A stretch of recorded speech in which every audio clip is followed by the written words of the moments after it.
Welcome everybody. Now look, I first want to start by saying feeding your toddler can be such a wonderful, rewarding experience, but it also can drive you to absolute distraction because they have got their own little minds and they've got their reasons for saying yes and no. But what I want to give you today is just a couple of tips and hints, take home sort of skills at filling in those nutritional gaps, because it's really important. The best way to start out is sort of the healthy way, and that will set them for good stead for adulthood. Now I've got two children of my own, one's 10 and one's 13, and I know from experience I've had one that ate everything and one that said no to everything. So, you know, you're not alone. I think 95% of parents experience fussy eating with their toddlers at some stage during their lives.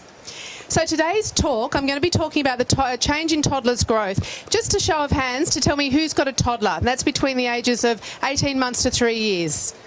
That's excellent. And those, like I got yesterday, there was quite a lot of people who actually were pregnant at the same time. So getting that information early is actually wonderful. So what to expect, the importance of the right balance of nutrition, the new dietary guidelines that were released in 2013. So we've changed everything in terms of starting solids. The food groups, when you are dealing with nutrient deficits. So when the doctor said, look, I think your child's low in iron, what do you do? Is it important to fill in those gaps, or do you just sort of glaze over it? Setting up good habits and hints to take home. So your toddler's growth and development. By 5 months of age, your toddler doubles their birth weight, and by 12 months of age, they triple their birth weight. So if your baby's born at about 3 kilos, you're looking at about 9-10 kilos by 12 months. And then from there, the weight gain slows down to 2 to 3 kilos a year. So this actually does relate to their appetite. So you've got this hungry little baby up until 12 months of age, and then they decide to exist on air for that next year. And that's quite normal. So growth is a series of spurts and lulls, and their appetites reflect this. So this has an effect on the amount that they eat, and also the effect on your mental capabilities feeding your children. So by 12 months, who's got a 12-month-old here? Are they actually having the same meal as the family? That's fantastic. Well, you are in that low quarter of the population who have a toddler. Most parents are short order cooks, and they're cooking 2 or 3 different meals at night to satisfy the whole family. But you need to have one meal, one family. So adapted for salt, fat and sugar, plenty of variety, lots of texture, and the meal is made up of 3 components: your protein, your carbohydrate, and your fibre and vitamins and minerals. So basically I'll explain that a bit later. Now, a little child has got a stomach the size of their clenched fist. So if you clench your fist, that's actually the size of your stomach as well. And you know that we can put a lot more in there than just our little clenched fist. But this is why for toddlers it's so important to have their main meals and snacks. So toddlers should be eating every 2.5 to 3 hours. So trying to say, let's not have a snack for afternoon tea because they'll eat more at dinner, they'll actually probably eat less at dinner. So it's really important to get them to snack. So small meals and regular snacks to get their nutrients. This is like the plate. So you can see the adult is double the size of your child. So when an adult has 2 cups of veggies at night, the child should be having about 1 cup of veggies. When an adult has about 80 grams of protein at night, which is a bit smaller than my hand, a child only needs 40 grams of protein at night. And the adult serving size of rice or pasta is about 1 cup, so a child is about half a cup. So if you look at your plate and your child is about half that, and that's between 1.5 to 3 years of age, you're doing very, very well. So setting up the right balance. When we talk about energy, all parents want an energetic child, but energy can mean 2 things. It means the energy that they expend running around during the day and the energy coming from their food. So energy is calories or kilojoules. If that balance is upset, you'll get a child that will put on weight too quickly, or a child that won't grow quickly enough because they're burning more. Does anyone know how many hours a child should be active per day? I had someone yesterday say 1, someone said 7. It's around about 3. The minimum that they should be running around, like in here, would be about 3 hours in the day, and that's to keep the activity going. So a poor intake will lead to nutrient deficits in their life, and we need to aim for about 15 different foods in the day. Does anyone think that sounds overwhelming? Does anyone here think they get 15 different foods in the day? No, most adults are going, I don't think so. But if you look at, say they had Wheat Bix, milk and a little bit of fruit for breakfast, some crackers and avocado for morning tea, a sandwich with cheese and Vegemite and a little bit of butter or margarine, you've already got 9. So, it's not too hard to get 15 different foods. All I'm trying to get parents to do is stop the Vegemite sandwich for breakfast, the Vegemite sandwich for lunch, and the Vegemite sandwich for dinner. So that's basically trying to get more variety. Because we always, as dietitians, we say plenty of variety in your diet, but no one knows how much that actually is. So a toddler's appetite, as I said, their tummies are the size of their fist. Kids know when they're hungry and they know when they're full. Trying to get them to finish their plate is the worst thing you can do. Making them finish their plate makes them force feed just to get down from the table so they can go and play. My rule of thumb is if they've eaten half their dinner, you just say one more mouthful and we're done. And that will actually, that gives them the chance to say, hey mum, dad, I'm actually full. If they've eaten a quarter, remove half that's on the plate and just say one more mouthful after that, after they've actually had another go. If they've not touched their meal, recognise their exercise to, refuse their meal. You take it away. They've still got to sit at the table with the family. And then when they're hungry again, you bring back half that meal, giving it a bit of a reheat. But you certainly don't make them a peanut butter sandwich or give them a yogurt or, worse still, some ice cream. Because you want to basically say, look, this is the meal for the evening. And also you should, when people are worried about the balance, don't just look at one day. All of us at Christmas time, we overdo the Christmas meal, and Boxing Day we eat hardly anything, although some people say I eat double the amount on Boxing Day. But you can see that one day may not represent exactly what you need. So 18 months to 3 years, this is your typical age of food fussiness. 95% of children have fussiness at some stage in their lives. This is just they're growing up, they're recognising the word no. And kids have their favourites. How many times have you seen a little boy, and I've seen one today, running around in a Spider-Man suit? The parent hasn't said, gee, that'd be a nice outfit for today, we're going to put the Spider-Man suit on. They just know the only way to get that child out of the house that day is in the Spider-Man suit. And how many times have we re-washed that Spider-Man suit just to make sure that it's just calm in the house? That's called having their favourites. And children they feel comfortable in those. So children have their favourite foods as well. So they learn the word no.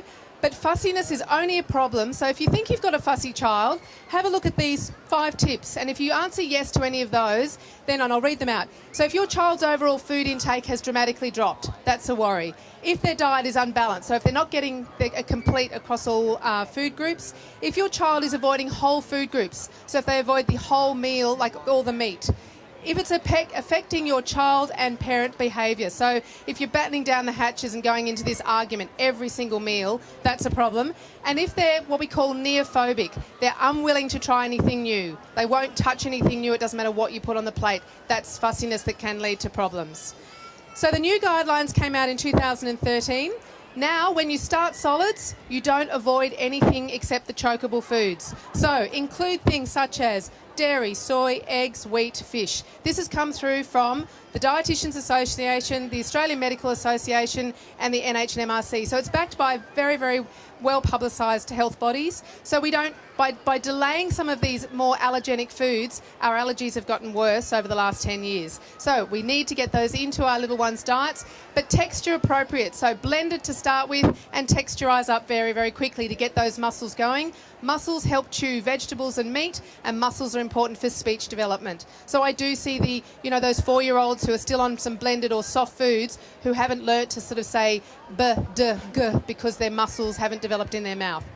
So dairy as a drink is still restricted to 12 months. Eggs previously were restricted to 10 to 12 months. Get eggs into your diet at around 6 months when you start the solids. Avoid whole nuts and chokeable foods such as raw carrots and little pieces of sausage that fit very nicely in windpipes. Don't let them run round, because running round they can fall over and swallow something and choke. And basically consult your GP if you are worried or there's family history of allergies. So children need to basically consume a variety of foods, which is cereals, vegetables, meats, lean meats and dairies. Their physical activity is important, that's that 3 hours. And choose water as a drink. So water and milk are the 2 recommendations to at least 2 years of age. Fruit juice really isn't recommended. It makes their stomachs upset and it's a very concentrated form of fructose. We still recommend reduced fat dairy from 2 years of age, but up until 2, choose the full fat, limited saturated fat intake, salt and sugars. So this is the 5 food groups, which are still exactly the same as they've always been. Your breads and cereals, your fruits, your vegetables, dairies, and your meat and alternative. But now I'll go into what is a serving size. Who really thinks they know what a serving size for a toddler is? I mean, most of us say, well, I have no idea. Are they getting a balance? How much do I give them? So a toddler, which is that between that 1 and 3 years of age, 4 breads and cereals. So a serve is a piece of bread, a thing of like Wheat Bix biscuit, for say 3 to 5, 2 to 4 savoury crackers, 2/3 of a cup of cereal flakes, or half a cup of pastoral rice. So if they have a little bit of toast, say with egg on for breakfast, a sandwich for lunch, they've already got 3. So this is not a particularly hard group to get in. So the meat and alternatives, this with vegetables is the hardest group that children find to eat. They need big chewing muscles and they need their big teeth, which really children don't develop don't bring down their big molars until 3 years of age. So they'll chew at the front and they'll spit out. So you only need 2 serves a day, where a serve is 30 grams of cooked meat or 40 grams of chicken. So that's around about that. So if you look at 2 serves a day, if you get an egg in there for breakfast in the morning, you've only got that divided into 2, 1 for lunch, 1 for dinner. So it's not a huge amount, and this really helps parents go, okay, well, I'm doing the right thing. They're growing. Half a cup of baked beans, which is this little tin there. So again, you could do half for lunch and half for dinner with some veggies. And then 50 grams of fish fillet. If they don't like any of those food groups, you can use baby rice cereal, you can use hummus or blended leftovers from the night before on your crackers, you can use legumes such as chickpeas, red kidney beans, etc., or you can use a toddler milk when you're using normal milk in, say, cooking things like pikelets or pancakes, or use it as part of the dairy. So the dairy foods, this is now down from 3 serves a day to 1.5. We were sort of promoting a whole sort of population of milkaholics before, so now we're down to 1.5 serves a day, where 1 serve is 250 mils of milk or 200 grams of yogurt, 200 mils of custard or 40 grams of cheese. So by 12 months of age, they should be drinking out of a cup, which means they might have 2 little half-cup serves for their lunch and their dinner, and some yogurt or cheese for a snack. So that's easily, and you can use different things. If they don't like milk, use more cheese or yogurt, so anything in that category. Your fruit is about 2 serves a day, which is 1 standard piece of fruit. So half a medium or 1/4 cup of juice, which I don't recommend on a regular basis, half a cup of canned fruit, or a tablespoon of sultanas. They don't need a big box. Vegetables are 5 serves a day, whereas a serve is 1/4 cup of veggies. So try to get 1 half cup of veggies for lunch and a half cup for dinner, and then some like stick veggies for a snack, and you'll get your 5 serves in. Don't leave all your veggies to dinner, they'll never get them in. You need to spread it throughout the day. So again, you can grate carrot and zucchini into pasta sauces, bite-sized fruits of skewers, using a cookie cutter in, things like your watermelon and things, making smoothies. So the extra serves, peanut butter and avocado and oils come in this category, so you only need about 2 teaspoons. How do I know if they're getting enough? You look at your basic height and weight. Keep a food record over a week. That will give you a much better idea, because they may not eat meat one day, but they'll eat it the next day. And food fussiness is very common. So if they're not balanced, these are the behaviours, these are the things that can, basically spring up. Poor behaviour, tired, irritable toddler, may be low in iron. That's your meat and your chicken and your fish. Recurrent infections might be your iron and your zinc. So again, that's your meat, chicken, fish, or iron-fortified cereal. Constipation or diarrhoea, inadequate fibre. So they need to get those bowels moving, or it might be low water.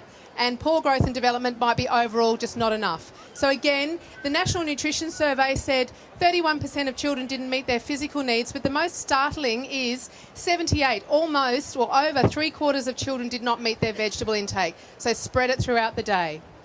So the essential nutrients: iron for the immune system, iron for immune and and hormone building, slow release carbohydrates, that's their petrol that they need.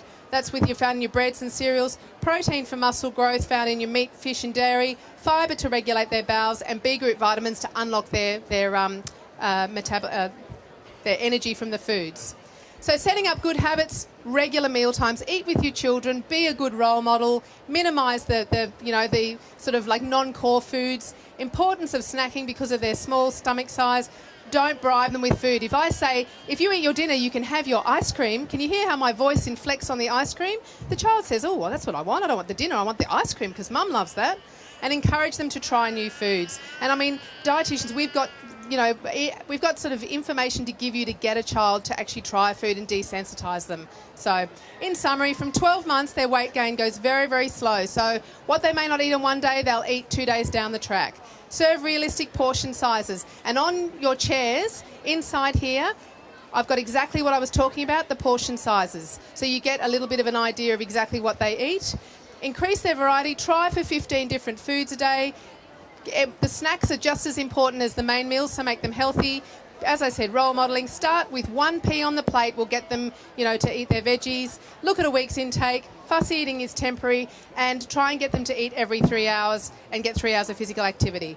So there's the little brochure to pick up, and I'm also going to be at stand MO3 for the next 2.5 hours. Please come and pick my brain, ask any questions you've got about your diet, their diet, tips for helping. And I think Denka, wherever she might be, Denka has got some little sachets with the toddler formula in there if you want to go take one home to try and cook with it and use it as part of their dairy, not to replace a meal. Thank you so much for listening.